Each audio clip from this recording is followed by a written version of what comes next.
Stride. Vicky Alston. Kimberly McMichael. Philip Butler. Rick Huss. Thank you. The announcements for this month. The ribbon cutting ceremony for Cone Health's new school-based telehealth program at Wall Street Elementary School will take place on September the 24th at 10 o'clock, which is tomorrow. The next board meeting is scheduled for Monday, October 14th, 2024. The meeting begins at 6 p.m. at Central Administrative Offices located at 511 Harrington Highway, Eden, North Carolina. There's a work session scheduled for Monday, October the 28th, 2024, beginning at 12 o'clock noon at Rockingham County Middle School Media Center at 182 High School Road, Reidsville, North Carolina. Access the latest agendas for the Rockingham County Board of Education by following 3 steps. Go to the boarddocs.com/nc/rock/board.nsf/public click on meetings. Select the date of the meeting you're interested in and choose to view the agenda. I would like to also today thank Mr. Elrod and his staff for welcoming us today. The school is amazing.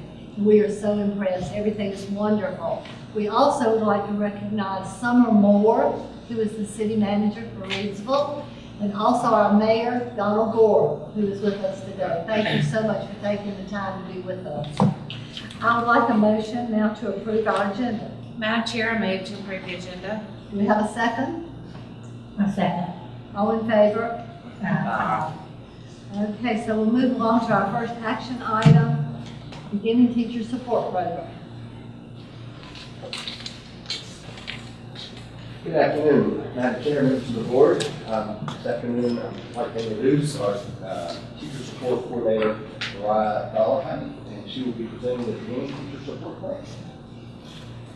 Good afternoon, Madam Chairman and members of the board. I'm bringing to you today for approval our beginning teacher support plan for this year. I have shared with you just a document that kind of goes over the revisions that were done. One is for our professional development to be geared more towards supporting our teachers in their content and grade level spans by working with curriculum and instruction. The second is there was a lot of ESSER fund support that was listed in the document that was removed. And then the third and final thing is just changing Director of Human Resources to Executive Director of Human Resources.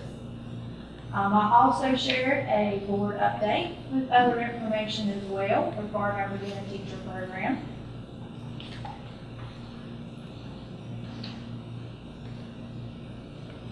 So right now we have 150 beginning teachers. There's 45 BT1s, 59 BT2s, and 46 BT3s. And we are funded through the Reidsville Area Foundation and Title II funds that help support our PD that we're targeting and aligning for our specific BT needs, as well as P-TECH.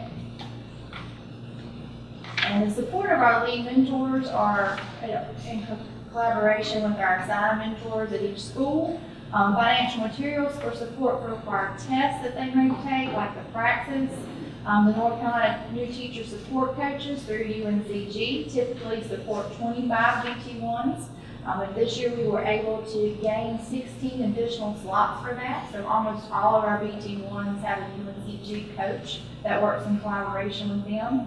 We also have professional library materials for our BTs and supplies that they're given at the beginning of each year. So a lot of great resources go to support our BTs each year. And this year it started, we kicked off back in August. We had 42 BTs at that time that attended our program. And everything that is in our BT support plan is required by policy and stay aligned with education policy TCED 016. Any questions regarding the teacher support plan? Sure. Thank you for all this information. I do have a question for you. In my time on the board, we had new teachers coming to us and had a hard time getting their, it might be their transcript from other universities, not within North Carolina, to align with, especially if it's, they didn't come to us through a teaching program just to get all of their credits and get those stuff aligned. I just want to make sure you are aware of that. So they work through an EPP program if they're coming in and Most of our teachers now are not coming in already licensed, so they work with their part of the EPP program to make sure everything is taken care of that way. Ms. Thompson does a great job of supporting them through that process. Any other questions? I guess it's more of a comment, if that's okay. Thanks for this. This is great. We appreciate it. And it's always fun to participate in the beginning teacher of excellence interviews and that sort of thing. But one of the things I think as a board member that I learned in participating in those and the teacher of the year interviews is we get to hear, right out of their mouths, the issues that they're having to deal with and everything. And I think we've asked in the past a couple of times, maybe not in a real formal way, so I guess maybe this is a more formal way. Is there a way that we can have like roundtable discussion with our beginning teachers, with board members who are willing, who are able to do that and available to do that, just to have some good, boots on the ground. What kinds of things can we do differently? What kinds of things can we do better? What do we as a board need to be paying attention to? Those sorts of things. So we have like the BG1 professional development groups throughout the year. Our first one's coming up October 2nd. So if there was ever a time that you all wanted me to add in a little time for you all to speak with them, I would be more than happy to. I think this board really sees the importance of us not just being supportive of central office staff, but we need to make sure our teachers know that we're here to support them and we want to hear what they have to say and that sort of thing too. And this is a great group that came in this year. It's a bunch of really excited new teachers. So I'm enjoying working with them. Okay. So that's October the 2nd. Thank you. You all just let me know if you want me to add that in. Any other questions? Do we have a motion to approve the beginning teacher support program? I'll make that motion. Do you have a second? Thank you so much. All in favor? Thank you so much. I had a little bit of other information that had nothing to do with that in this presentation. So the teacher of the year, just to remind everybody that we are having that banquet tomorrow night. But that was our beginning teacher of the year, Ms. Erica Bass, and Crystal Golden was our teacher of the year. And then we were very, very excited for Ms. Lorinda Neal. She was our assistant principal of the year. And then tomorrow night you get to find out who the principal of the year is. And then Rock Shop, we had a great event for Rock Shop and Stuff the Bus. We collected about $5,265 worth of money, but then about $7,000 of supplies. And all that goes to our rock shops and out to all of our teachers. So it was a great event. Thank you so much. Thank you. Y'all have a great day. I appreciate all Thank you're you. doing. Thank you. Okay, Dr. Corcoran and Ms. Jumper, Head Start.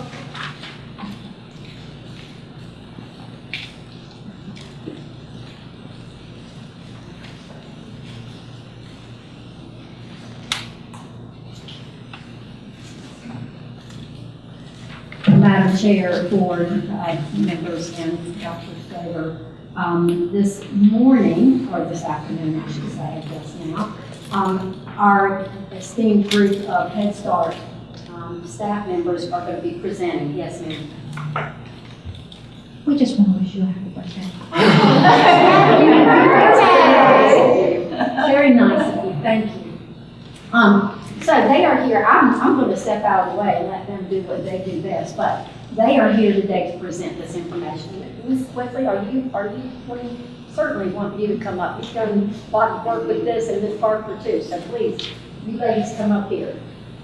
And you need to move it up, okay? Let's get it. Unless you need for me to move it with for you, like right here, right there. Let's see. We may just have to scroll that way, okay? All right. Thank you. Welcome. Thank you, Madam Chair, Board members, Dr. Stover. We're here today to seek approval for our Rockingham County Schools Head Start Extended Day Program. So, she can show you how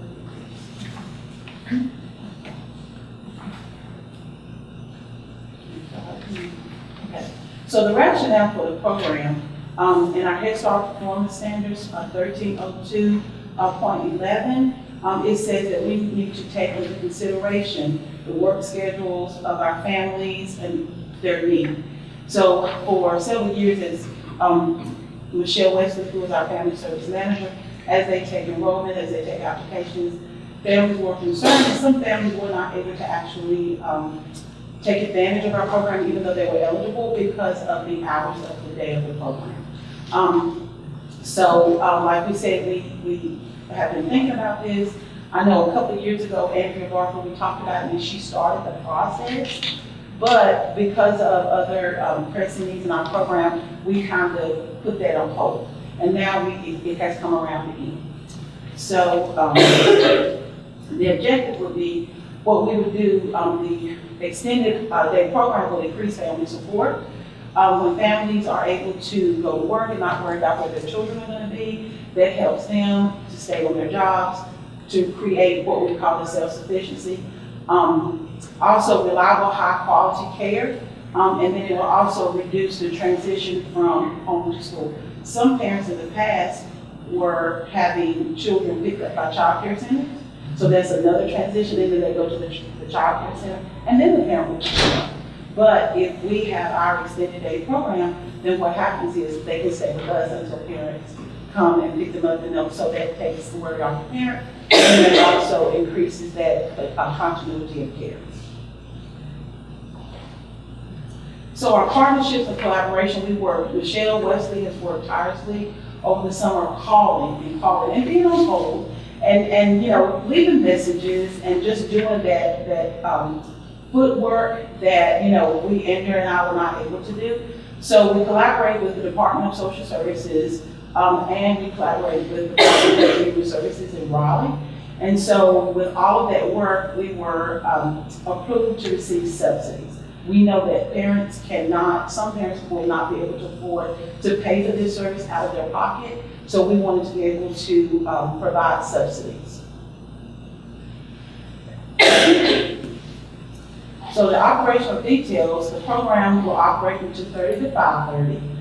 We will follow the preschool calendar. So at this time, we will not be providing care on teacher work days. We will not provide care for like summer programs, anything. Is just during the school day following the preschool calendar.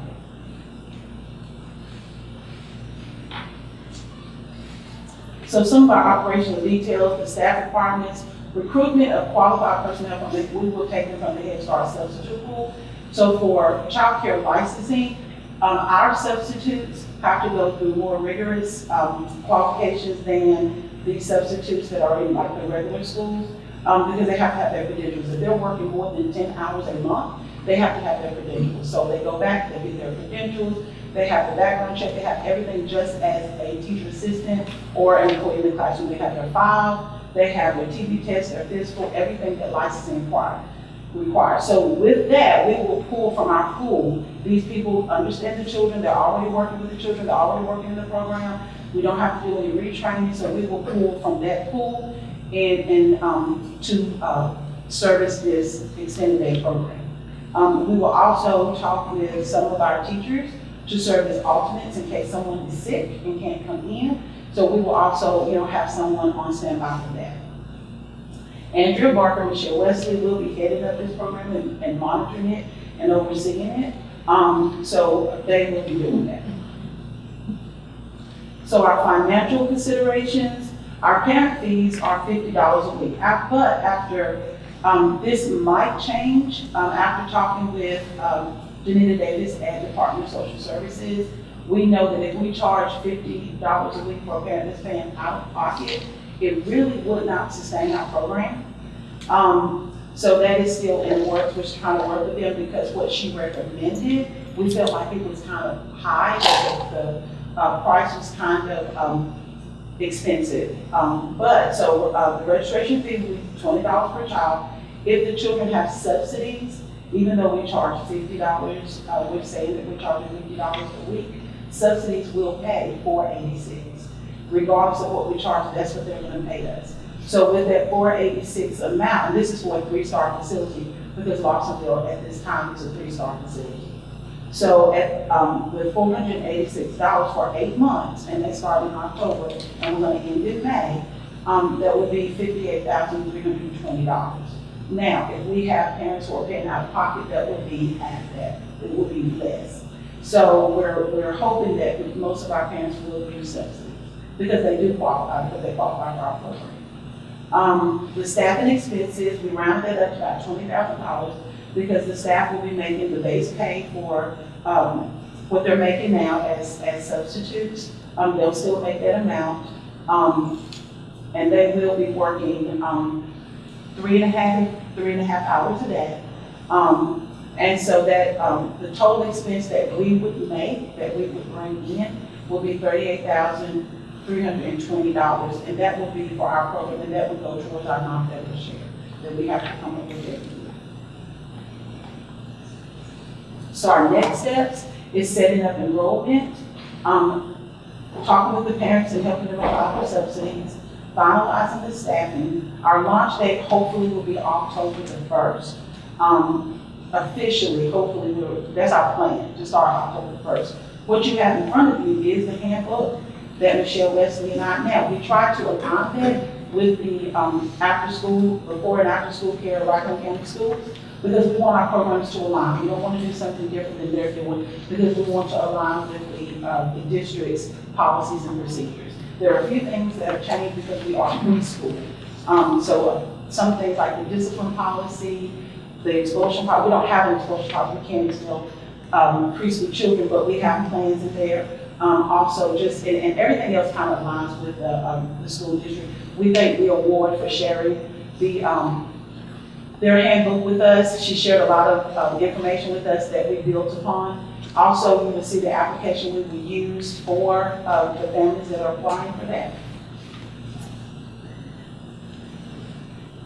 And then in conclusion, we respectfully request that Rockingham County Schools Board of Education approve the implementation of the Rockingham County, the Head Start Extended Day Program. Are there any questions? I think it's wonderful. I mean, so many parents are working and they don't get off at 2:15 where they can pick up children. And it would be great if they have to stay here for those children. I agree. It's really been a big a need for our program, for as we do, with our community assessment that we have to do, and then talking with the parents, it has been a need. And we're just glad that we're able to do it at this time. I've got a couple of questions. I think it's great too. I'm excited. I know y'all been wanting to do this for quite some time, so good job for getting it off the ground. So, my first question is about around the budget. Yes. I noticed there's not anything in the budget that speaks to like snack or supplies and things like that. So will that come out of this 38,000 or? So the 20,000, and we planned it for 300 children, and at $20 for the registration. 300 and they I'm have to sorry, school budget? no. Oh, 15 children, I'm so sorry. 15 children at the $20 mark, that's like $300 what we talked about. We would use that for supplies and things that we need. Now, according to Sally, they will have their after-school snack within our program, after school. So that's where they get their snack. They're not there long enough to have another snack. So that is why we're not, that we're kind of cutting off the time at 5:30.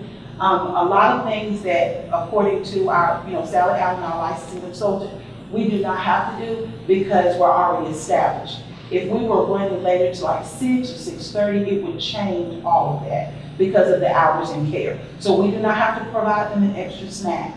We do not have to, they already have the toys. We're going to use a classroom that's already been set up, so we don't have to have that overhead. So we're just kind of just keeping them just a little while longer until the parents get off to work. So that is why we call it an extended day instead of like an after-school program. and have you ever surveyed the parents to see about the time, if the time is? Yes, because Michelle had talked with the parents, we know what their schedules are, and we already have parents who have, she compiled a list of parents who are already ready to go. She's been talking to them about it, and so now we have the list, and so we're pretty much full right now because we're only taking 15. So we said between 12 and 15, so we can start with 12, and that would help us with our budget and paying the staff and everything, but 15 is our limit. So yes, we already have parents. who are So ready. you already have children who are ready to sign up. There were 12 solid. And so of those 12, how many are already in private childcare? Do you know? Like for after school? None, correct? That's No. it. Well, I just think that's, because our private childcare providers, we don't need to be competing with them necessarily. We need to be supporting them and what they're doing. So, Absolutely. So what has happened is, what parents usually do is, if they are in the program, they choose our program, and they're working later, they're finding cousins and grandparents and uncles and whoever can come to pick up their child. And sometimes, people are late, and we have to call and say, such and such has not been picked up, is everything okay? And parents are, oh, I was running late, or, so what these children that are already in our program, and they have been waiting, and because we're told we're working on it, so they are been kind of, using family members or neighbors or whoever, waiting on this, for us to have this happen, yes. That's fantastic. That's good question. So I had some of the same questions that Ms. Ragstar had, and I love the activities list. I love that they're going to be doing music and story time. So since you're not pulling students from private childcare, and since you are hoping to have the subsidies, is there any chance you would consider doing teacher work days? Or, just because a lot of times parents don't have those days off, they have to work anyway. Right, so the reason that we haven't considered that at this point is because if we do a teacher work day, we have to take into consideration lunch. We have to take into consideration breakfast. And so that would be something that we would have to, we would also have to pay the staff all day for like a 7.5 hour day, because that's what we have, a 7.5 hour day. So if they came in at 7:30 like a regular schedule, then they will be staying until 5:30. So we have not worked those bugs out yet. This is a pilot, and we just want to see if we have the sustainability to sustain this, because with this, even though these are Head Start students, the Head Start, our schedule is only a 7.5 hour day. So, well, for the teachers, it's 7.5 hour day, for the students, it's 6.5 hour day. So we cannot use Head Start funds to do anything beyond that day. So what we have to look at is the money that we're raising from this program to pay for everything, to sustain everything. And if we start getting into longer hours, then, as you say, if we charge $50, that alone would not sustain the program in itself. So we have to depend on subsidies, so we can get that extra money, so we can, be able to do more. That is something that we have talked about, but at this point, not right now. But hopefully in the future, in the nearer future, we can do that after we see that, can we sustain what we're already doing. So we don't want to jump into anything that we can't. We don't want to tell the parents that we started, now we have to stop because we can't afford to continue to sustain.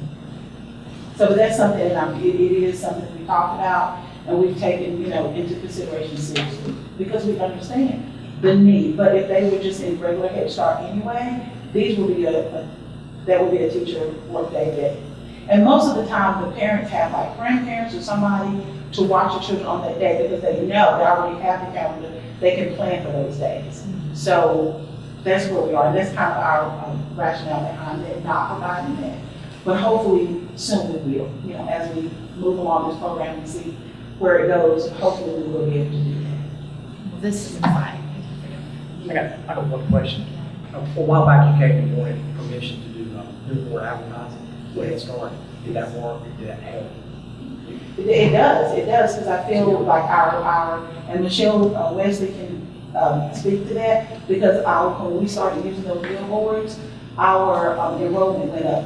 I think right now, our classes are full, but I think we have, 116. applications that are still in that process on our wait list, and, so it does work, And we're excited about that because it frees up the staff, because in the past, staff will have to go out to places and do flyers, and we really don't know, okay, where did you see the flyer at? You know, it could be anywhere, but with that billboard, it frees up the staff to do enrollment, to talk with parents on the phone, to be in the office when parents call or come by.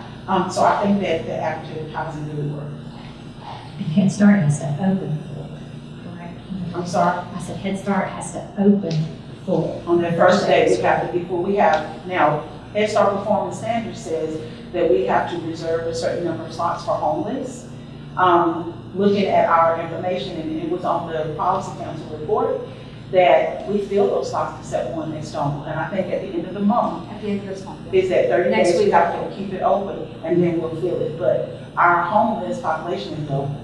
So we are, you know, and that's something that we are so glad about. If someone that is homeless, they're automatically enrolled. You know, they go through the process, but they don't have to have all the paperwork that someone else would have to. So we're proud of that. We're proud that Head Start provided that and foster care. And I think our foster care has almost doubled too. Any other questions? I just have one more. This, That subsidy does not have a waiting list right now, DSS does not have a waiting list? not right now, but what she says is coming. Okay. So that's why we wanted to get approval as quick as we could, so we can send those parents as quick as we could. Because if they get on the wait list, we can't run this. There's no way we can run it without the subsidies, without that extra money. Well, Madam Chair, I'd like to make a motion that we accept this proposal to do the pilot program. Great. We have a second? I'll second. All in favor? Opposed and voted. Thank you. Thank you. Thanks for all you do. Thank you. Andrea, Michelle, Thanks thank to y'all. both of you, too. Thank you so much. Dr. Stover?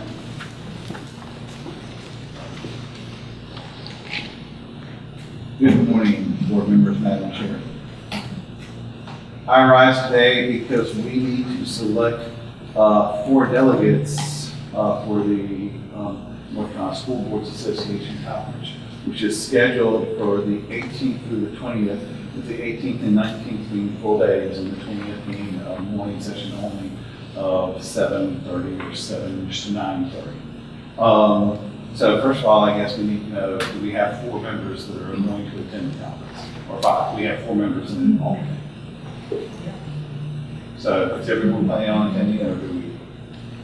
I do a plan to attend. I need to see. I know it always conflicts with BSF. Yeah, I will. I'll be there. Okay. Ms. McKinney said she would. What are the names? McKinney's not. Okay, so we have 5 members. Does anybody want to be the alternate? I don't mind you. Okay, so that would mean that we have our 4 delegates, would be Mr. White, Mr. Armstrong, Mr. Michael, and Mr. Button. And Ms. Austin, would anybody like to make a motion for those 4 delegates? I'll make the motion for the 4 delegates. And the alternate? Sure, and alternates. Bill. I'll second. Okay, all in favor? Right. Now, Sorry. so yes, so my understanding is Mr. White, Mr. Rakestraw, Mr. Michael, and Mr. Butler will serve as our 4 delegates. Ms. Austin, should one of you be not able to attend or vote, Ms. Austin would step in and be the delegate. for- I will attend. I'll be there.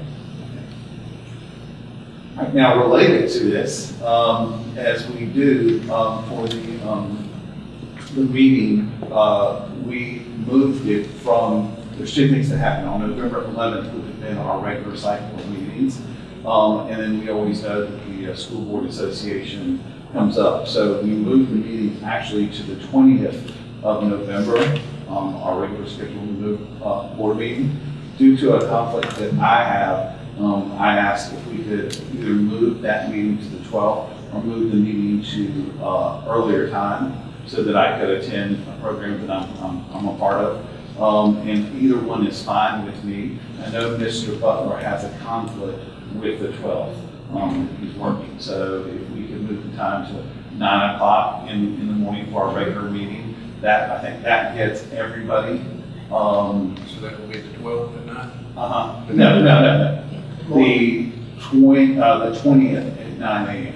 On a Wednesday. on at a Wednesday, 9 so we're a.m. keeping the Wednesdays out. But in Um, the convention still going on that morning?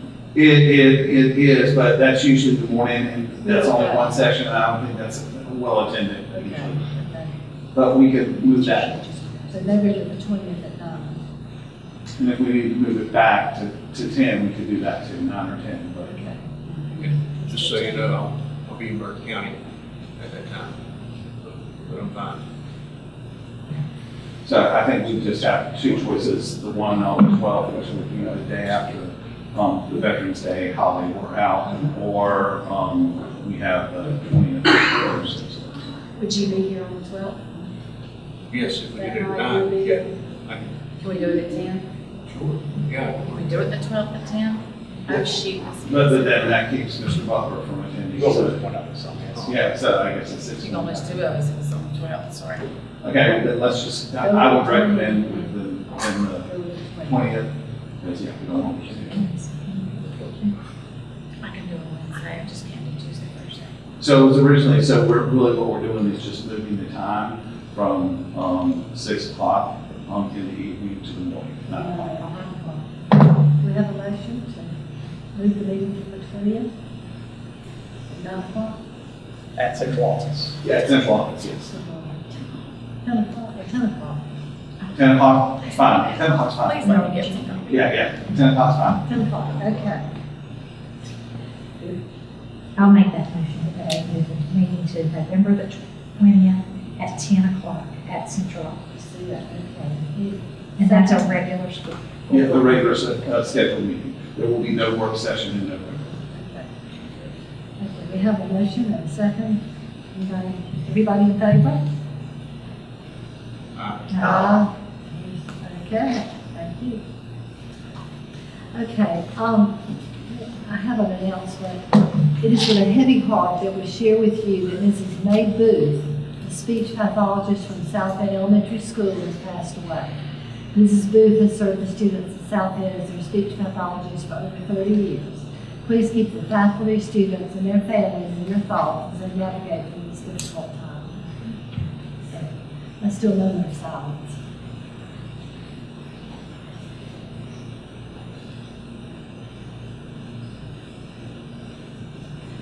Okay. Yes. Just for myself and for Renee, who made the motion for action item 4.4? Ms. Rickstraw? Yes, ma'am. And then who made the second? I thought, well, didn't Okay. I couldn't. Okay. All right, now, Dr. Stover. Proper update. So we have settled, we went before the county commissioners, and they approved us using some of our dedicated sales tax money to fund that, so we took that out. We also spoke with Proper. The original presentation that I presented to you was $62,500 to include a visit. I've worked with Mr. Proper, and we've gotten that down to $57,500 with a visit. We've also, we've gotten past our 10-day roll, and so we have established a secure portal for him to share information, and he is starting his work where he's going to look at all the demographic information that we have of our current students to do the mapping. According to the contract, that should take between 10 and 12 weeks. So beyond that, there's not much of an update to offer you, except that we have started the work. And so we should have a better idea of where we are in about 2 weeks from now. Did you say 2 weeks? 10. 10 weeks. Yeah. That's what he said. I will obviously keep updated with him because he may work a bit faster, or because of the switch over with Infinite Campus. I don't know if that's going to cause any delays. That's what we got. Because we've had some folks from the community ask about that timeline again. Yeah. And I just want to make sure that we are keeping the community abreast of Yeah. what exactly. So we're looking at December, January? Well, we're looking at 10 to 12 weeks from last week. Okay. So let's look, if we're looking at the calendar. 10 weeks from today, December 2nd. Yeah. Okay. So around, hopefully by December, I'll give an update in November as well, at least in my superintendent's report. and we'll see where we are in December if we have, because he also has to contact all the local municipalities and all that. And that's what it says, 10 to 12 weeks. And then digesting of it. We're still on track to work backwards from, I think, January, February is when we originally said that I think we're doing the presentation. And so we're so far so good, on track with that.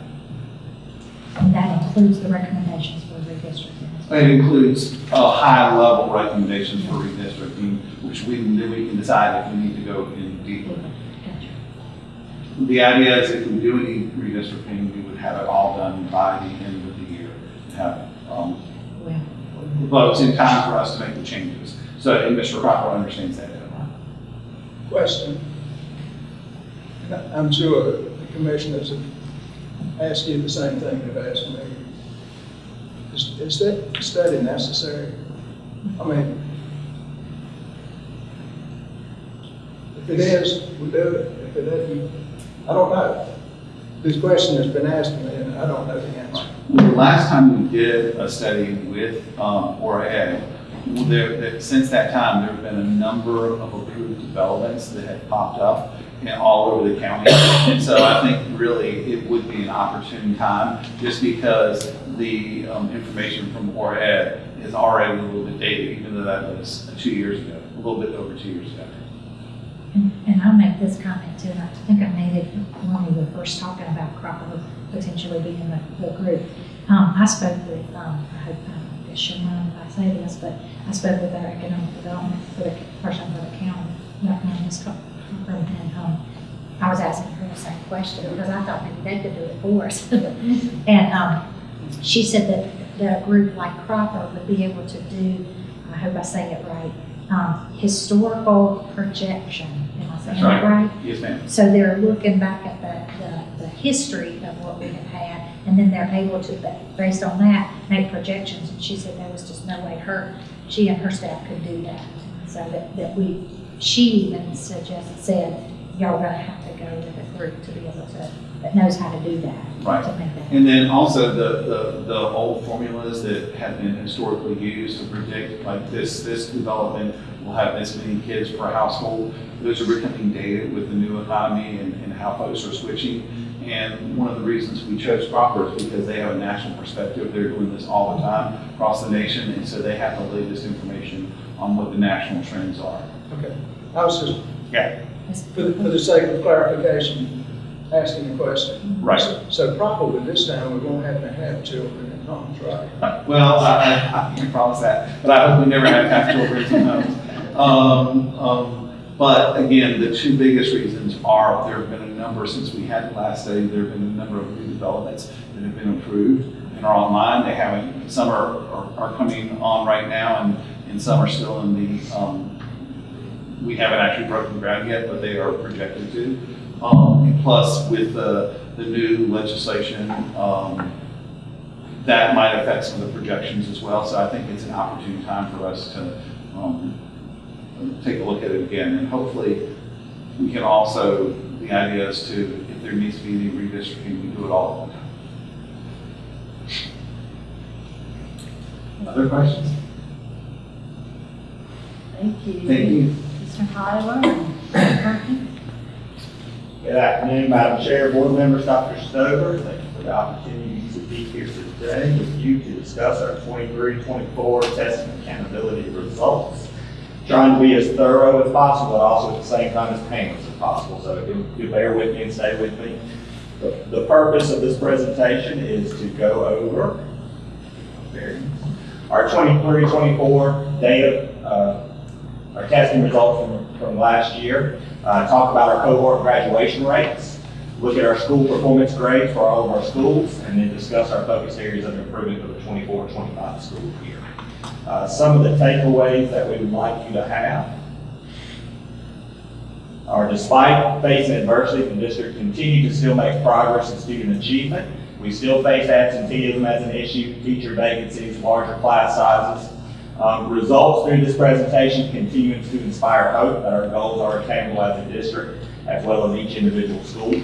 And acknowledgement that RCS must continue to face and reflect our instructional strategies to meet our ever-changing demographics of our schools. So with that being said, we're going to jump right into our 23-24 district highlights. So we, as a district, decreased the amount of low-performing schools from 7 to 6.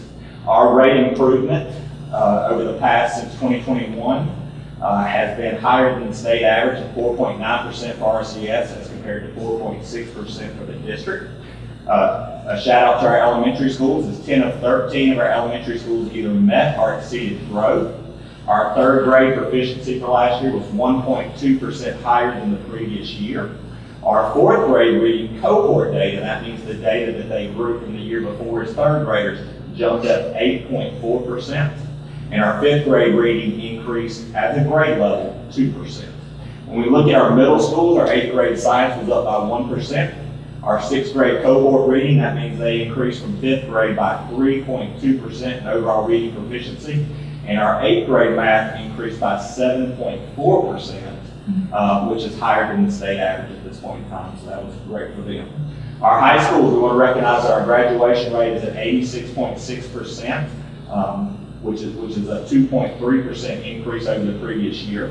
Our English 2 proficiency went up by 4.5%. Our Math 1 proficiency increased by 1.9%, and our ACT work keys proficiency went up by 5.6% as a district. When we look at our overall state comparison, remember there are 115 school district or PSUs within the state. When we look at our graduation rate, that 86.6% jumped us from 74th in 22-23 to 57th in 23-24. And these are students that have earned the 22 minimum credits to graduate. So we're definitely proud of our high schools and our graduation coaches and the work that they did to assist these students in accomplishing their goals of graduating high school. If we look at our college and career ready students, and those are the students who score levels 4 or level 5 on the end of grade tests and our EOCs, we were at 28.9%, which is 1% lower than the year before. In actuality, that moved us up in place value to 72nd over 73rd in the previous year. So it looked like there was a challenge statewide that everything slipped down a little bit. And then when we look at our grade level proficiencies, those are the students who scored level 3s, 4s, and 5s. We were at 48.2%, 0.5% lower than we were the previous year, but we maintained the exact same standing of 70th in the state.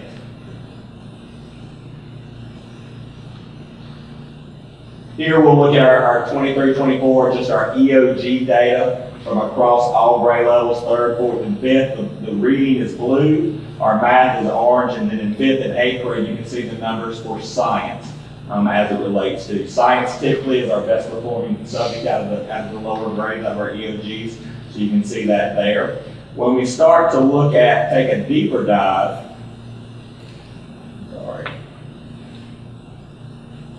we start to look at the rate of change. That means what happened the previous year to this year, and then what happened in cohort change from following that grade level from 3rd to 4th. You can see a lot of green. So in 3rd grade, for example, we were up 1.2% as a grade level over the previous year's score. When we look at our 4th grade, you can see again, there's that 8.4% cohort gain. That means they were 8.4% higher than they were in 3rd grade as reading. And you can see those mingled in there for reading. Reading has been a focus for the district. We are all aware of all the emphasis that we have put in there. That work is paying off when you look at all the green under our reading section. When we take a look at our math, there were some deficits. There were some declines there. 8th grade is our highlight there with the 7.4 increase over last year's 8th grade math scores, but 1.8% higher than their 7th grade math scores. You can see there were significant things there. But typically, this is what you see. When you put emphasis on a particular subject, something else has to suffer to a point, and we're seeing that. We are taking into account this and look at what we need to do from a math perspective for all of our students. And then again, if we look at science, you see that 5th grade science slipped a little bit, negative 1.7, but our 8th grade science was up 1.0%. Okay. Now we'll look at our high school performance indicators. And as you can see, we have the 4 EOCs, biology, English 2, math 1, and math 3. Our ACT composite score, our ACT work keys, the combined score that actually shows on the school report card, and then math course rigor. And these are the main things that make up the high school's letter grade on their report card, you can see that only 2 of those indicators went down, and that's biology with a negative 6.7, and our ACT composite went down at negative 4.9. But the other 6 indicators all grew respectively over the previous year's results. We continued to see those results last year when we presented in 22-23, we saw gains there. And then again, 23-24, we're seeing gains in proficiency.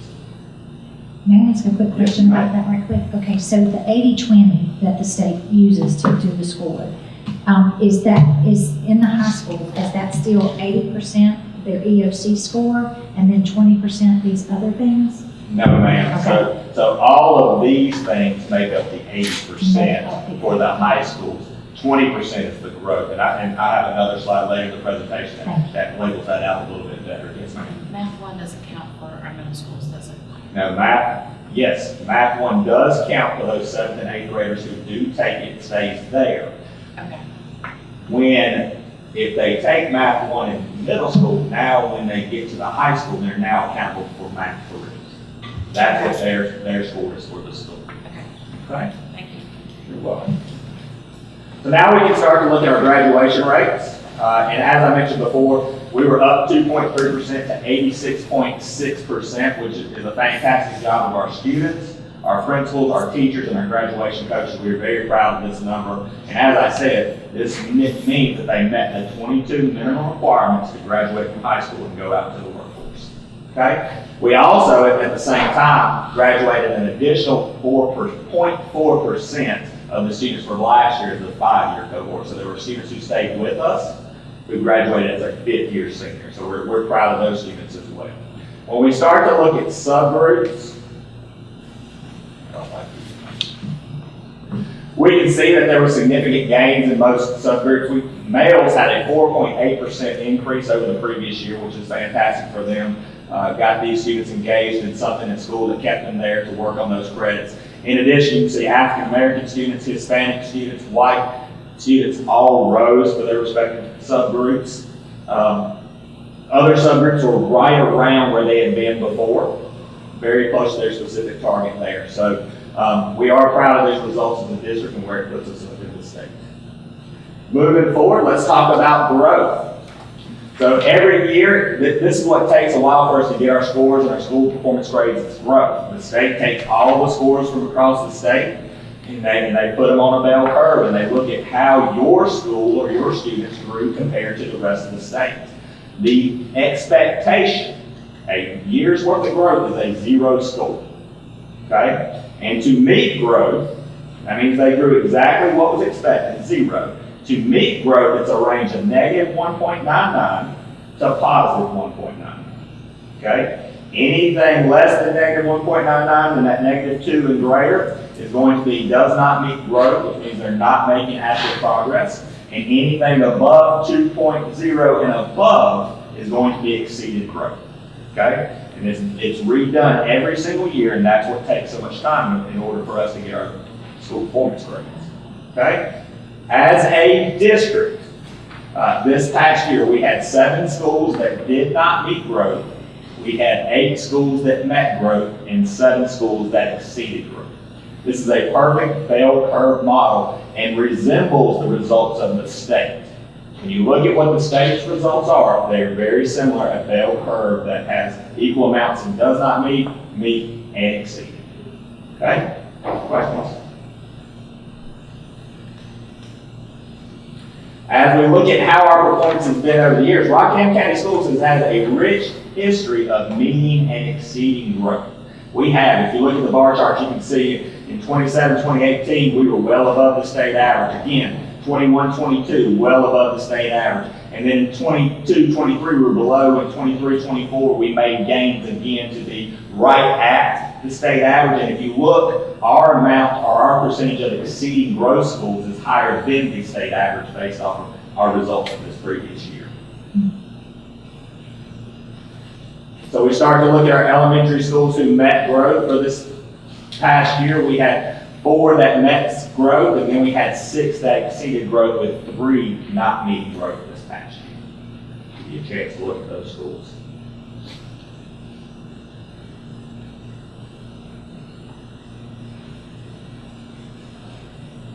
As we move forward to our middle and high schools, we can see that we had 2 middle schools that did not meet growth, 1 that met, and 1 that exceeded growth here in the 23-24 school year. And when we look at our high schools, we see that we had 3 that met growth and 2 that did not meet growth during that year.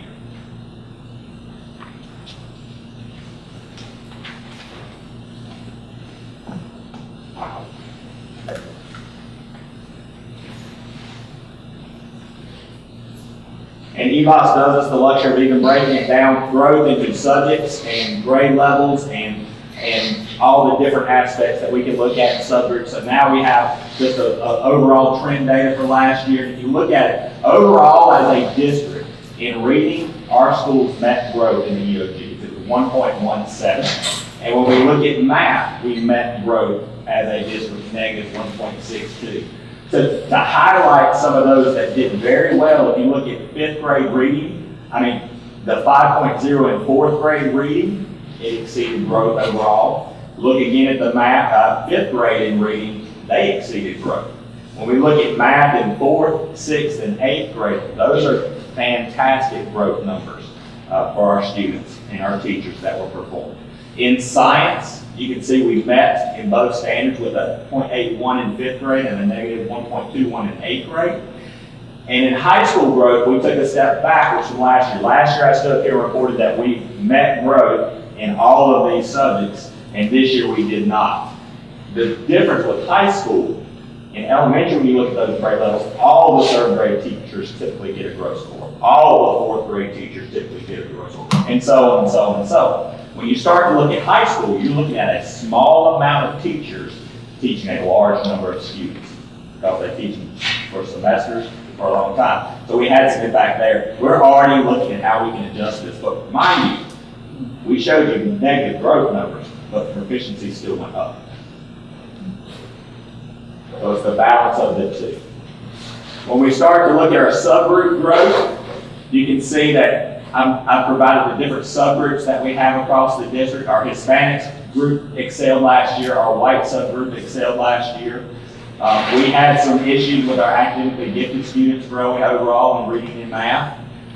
So these are areas that we go back to and review and look at what things do we have in place to support these students in their acquisition of knowledge in class. So we've already started to do that and to dissect the data that we are getting.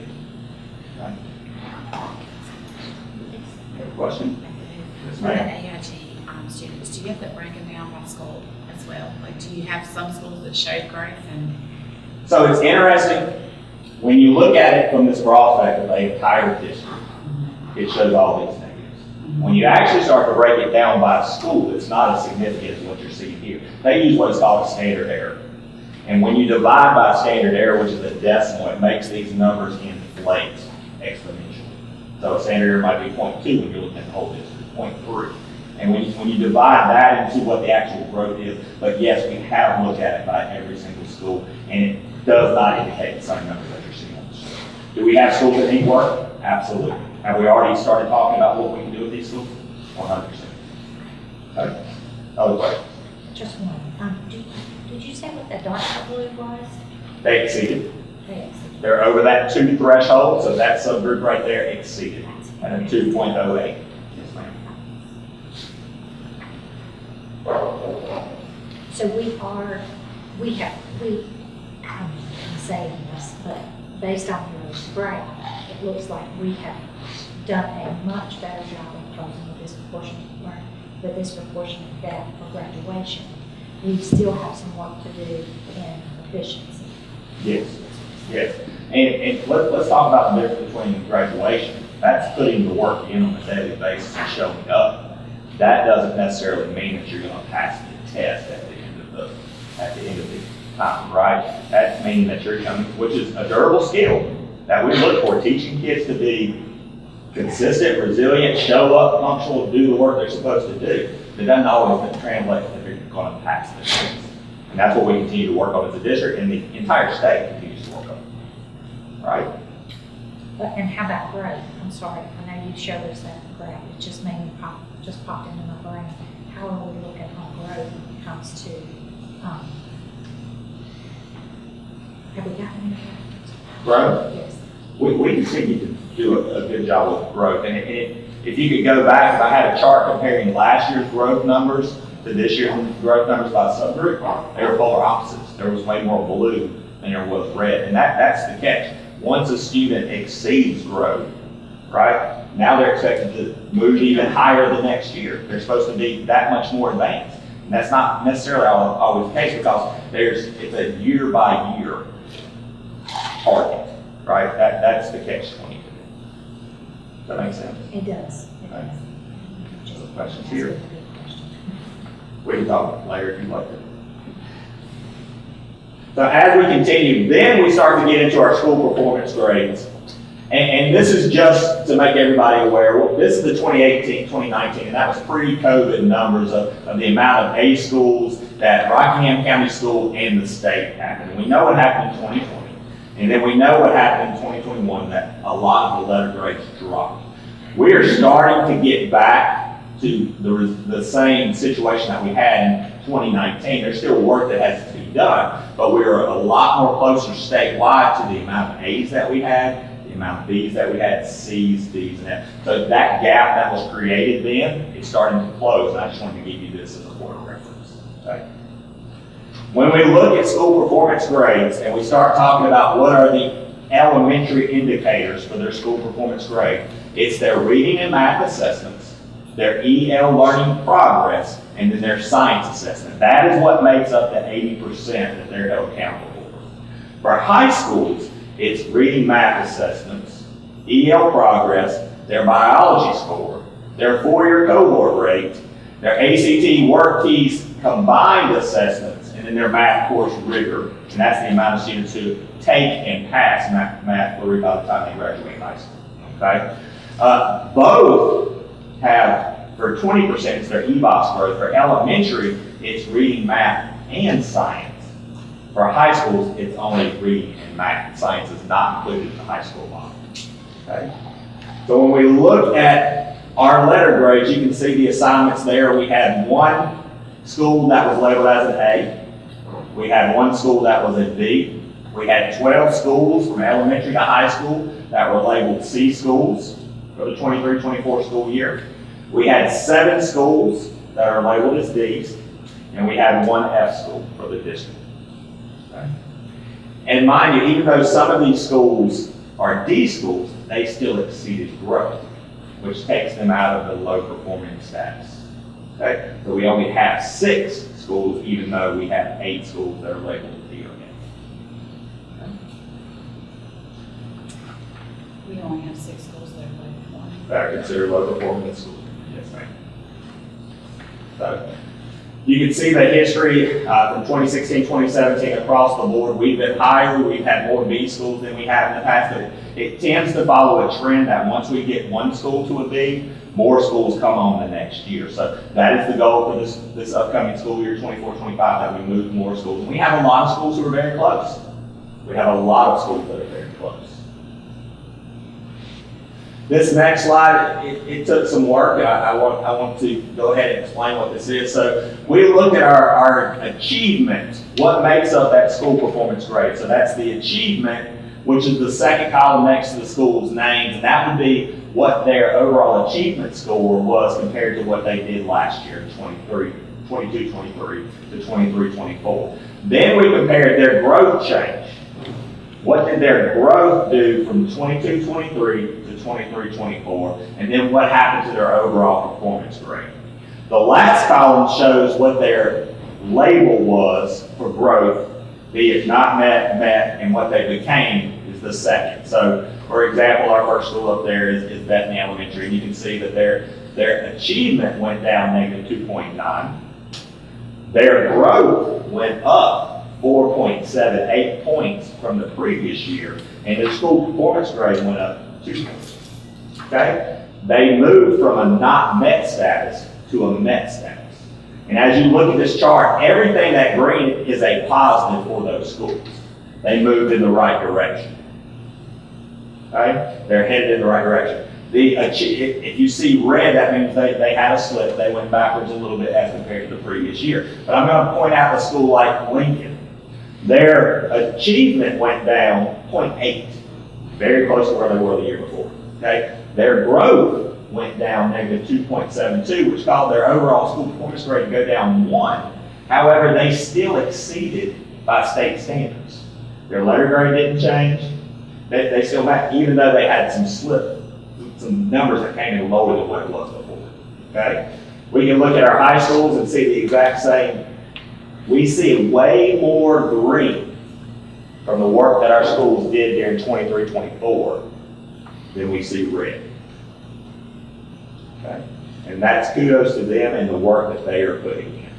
Once again, from 22-23, if a school met or exceeded growth, none of them slid back to not met during the 23-24 school year. That's an accomplishment, because when you exceed, it makes that standard that much higher than next year. So we should all be proud of the work our schools are putting in. So as I presented multiple times, and we're still hopeful it's going to come to fruition, okay? But State Superintendent Truitt put out that she was going to change the school performance grades and the accountability model, and that started with the guidelines for June 30, 2022. We all know that the election's coming up, but we are still waiting on what a new accountability model will look like for us, just like every school is at the state, because we want to see what we're going to be held accountable for. We did some work.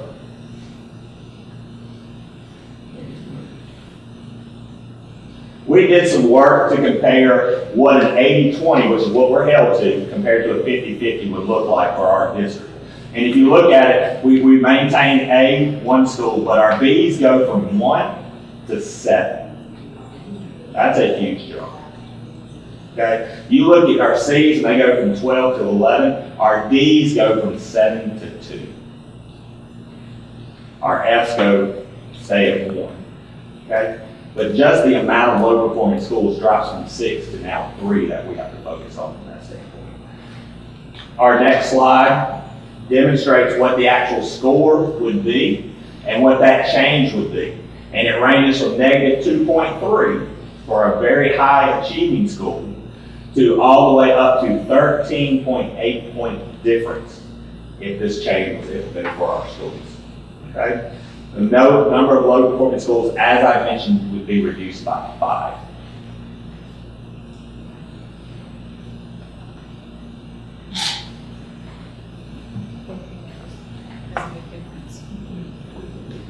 So now let's discuss where our focus area for this coming year, 24-25, to address the numbers that I just talked to. Yes, ma'am. Well, we're sitting here saying that's a big difference, but I think the public needs to understand why that's a big difference. It's not focusing that 80% on a one-day test. It's making it more equitable, I think, to a 50-50. So, I mean, it's not that we're just saying, oh, well, let's inflate our scores. It's not that. We're trying to give equal accountability for proficiency and growth. And there's so much less emphasis that's being put on growth, but growth is where the rubber's meeting the road. And that's where the change is happening in our students individually.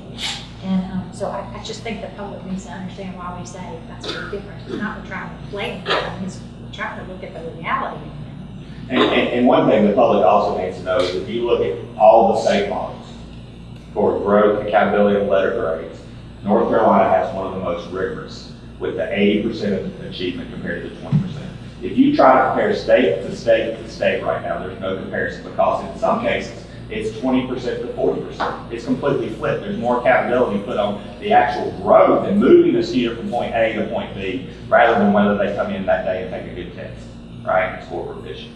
So it would get us in more line with what's going on along the country, around the country. It would get us more in line with that. But it would probably be a better emphasis and shot at what we're actually doing as a district. Yes, ma'am. Comments?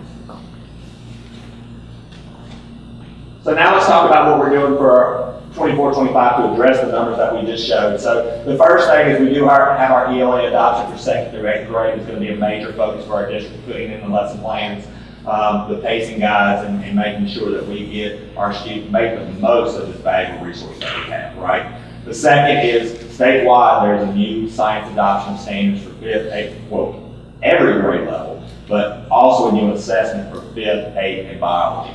So we want to make sure that we adopt that way, we prepare our teachers to teach the curriculum they're going to be accounted for, and that our students learn it.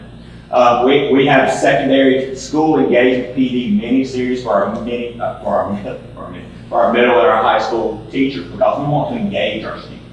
We don't want school to be bored, we want them to be engaged and involved in the work. We have currently, and this is a state initiative, but we've taken it full blown, Ms. Miller has, honors level course evaluation and work, and what are you putting into an honors level course, and is it rigorous, and does it meet the standards of what an honors level course should be? Probably work that should have been done a long time ago. We'll continue with our implementation of our IXL reading and math diagnostic in the 9th and 10th grade to target those students who are not on grade level to be a high schooler. And then we're going to implement our college and career ready courses to promote career and college readiness for middle and high school students. What we're going to continue, and you've heard about these for a long time, early literacy. Our letters, we're going to continue to implement that to fidelity and train the new teachers who need to be trained so that they can implement it.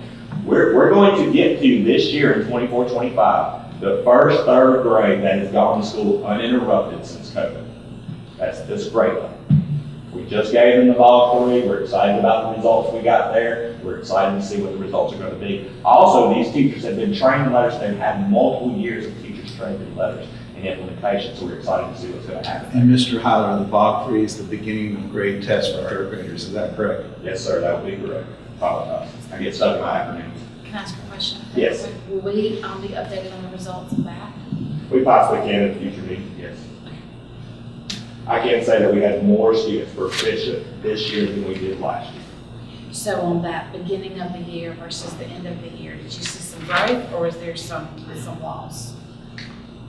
Does my question make sense? You do, the tough part of it is it's two completely different assessments. They're not the same assessment. So the state measures the growth. So last year's group did not have growth. Okay, there's nothing compared on the years. Yeah. Okay, there's nothing from second grade that we can compare to third grade beginning of grade test. But there is growth from beginning of third grade to end of third grade that we'll look at in the year. But there's not a comparable measure that's valid. Gotcha. Okay? And then we can look at the end of third and the beginning of fourth to look at loss. Yeah, that's what I'm really asking, yeah. Okay. In our secondary schools, we're going to continue with reading, research, and practice, literacy instruction standards across the curriculum. We did a lot of PD on this last year, and we're going to continue to make sure we monitor our teachers, because reading is one of the most important fundamental skills that we can have, and we need to do it in every course. In addition, we need to write in every course to show that we understand what we've read. And that's a lost art at this point in time, because you see your children's text, so I'm aware. High school instructional coaches, school visit rotations, we've had much success with that. The past 2 years that we've done that, our overall proficiency in those subjects has increased, which is what the goal is. Now we need to work on mastering that growth piece of it, right? Continue with small group instruction and PD with both elementary and secondary schools to make sure that we are meeting those students who need small group. School-based intervention enrichment time, that's our IE time, to make sure that we have a time to target the needs of our kids. That's crucial, and when it's implemented well, it can move kids greatly. Okay? And then continue with our CASA, that's our collaboration around student achievement. That's where our teachers talk about what they teach and how we're going to meet the needs of their students. And Mr. Howard, in that, those last two couple of bullets there, those 2 or 3, that's one of the places where our tutors are a great resource for us in our schools. And so, I know we've had some issues in getting things started with our tutors and that sort of thing, but that's a place where we can't afford to lose people, and we can't afford to lose time and connection with our students. So I hope this really will make a statement on that and come out very strongly saying that's what we're doing. Go ahead, it was just a comment. Oh, you're welcome. Thank you.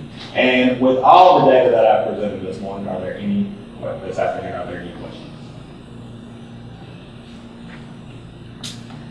While you think, just to let you know, there is an appendix which has multiple graphs and charts for your liking. You should want to dig deeper into the data. I am merely a phone call away if you'd like to have a discussion about the data as well. If there are no questions, I appreciate your time today and hope you have a great afternoon. Thank you so much. Committee report. Am I the only one? Please, Okay. So this committee report is for the policy committee. Ms. Alston, Ms. McKinney, and myself serve on this committee. The goal is to interpret both current and recommended revisions from the State Board of Education in order to ensure that policies set forth by the Rockingham County Board of Education Policy Manual are aligned accordingly. The Board Policy Committee met on August the 12th to review recommended revisions for the following policies. Board Policy 2127, which is board member technology usage. Board Policy 4040 and 7310, staff-student relations. Board Policy 4240, 7312, child abuse and related threats to child safety. Regulation 4705 and 7825 are confidentiality of personnel identifying information. Regulations 7340, employee dress and appearance. Policy 1510, 4200, and 7270 is school safety. Each policy was discussed in length. However, the majority of the conversation revolved around the regulation for employee dress and appearance and school safety policy. Per the board, the regulation came back to Board Policy Committee to discuss employee dress and appearance, specifically address the areas of slacks and pants and specific shoe requirements. The committee determined how to best review and change the language in these areas. The Board Policy Committee heard how that language of the school safety policy has been revised to discuss threat and suicide assessments. Dr. Corcoran was able to share how the changes on the threat suicide assessment should allow for the process to be streamlined and in alignment with the language of the school safety policy. Mr. Heiler and Mr. Gladier were able to expand on the threat and suicide assessment processes that have been revised at the district level to assist our schools in carrying out these assessments when needed. After further discussion, it was determined by the Board Policy Committee that each of the policies and the regulation on the confidentiality would move on for further board approval at the September 9th, 2024 Board of Education meeting. The regulation on employee dress and appearance will come back to the Board Policy Committee for further discussion once the language in the regulation has been revised. That's it. Thank you, Mrs. Michael. Yes, ma'am.